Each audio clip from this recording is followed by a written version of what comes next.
Arestado ang mga nagpakilalang Taiwanese tourist sa Palawan, pero bistadong kinukuhanan ng video at litrato ang mga barko ng Philippine Coast Guard gamit ang ikinabit nilang CCTV.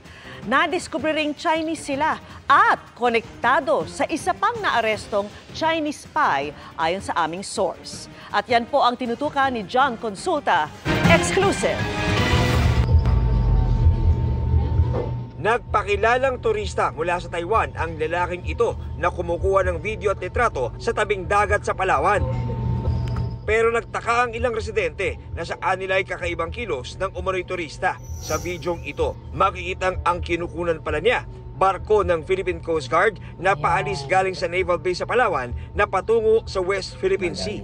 Nagtataka po kami kung bakit sila nagbibideo doon na tumatago. Samantalang may mga guest po yung beach na yun ng mga foreigner na biglang dumaan yung mga Coast Guard na lalaking barko, nagbibideo rin po yung mga foreigner pero hindi po hindi po doon sa tagong lugar. Sabi Taiwanese daw siya na halos mauntog na doon na nagtatago po. One time po nagpalipad po sila ng drone. Kinakabahan po kasi yung mga staff doon na bakit nagpapalipad ng drone na walang pahintulot at wala rin yung may-ari.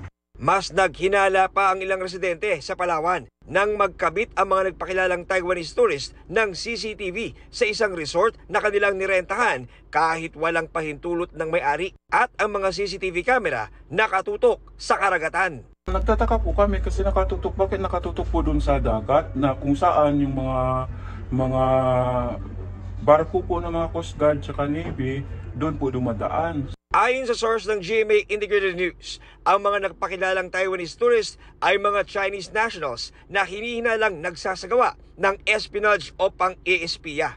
Ayon pa sa aming source, konektado umano sila sa unang naarestong Chinese national na ayon sa NBI at AFP ay isang hinihinalang espiya. Itinanggi ng asawa at pamilya ng naarestong Chinese ang alegasyon. Pero ayon sa AFP at NBI, napakarami po talagang evidences na nakukuha tayo. In the cell phones, we had pictures of the camps, military camps, pictures of the ships, mga barko, mga kagamitan ng militar.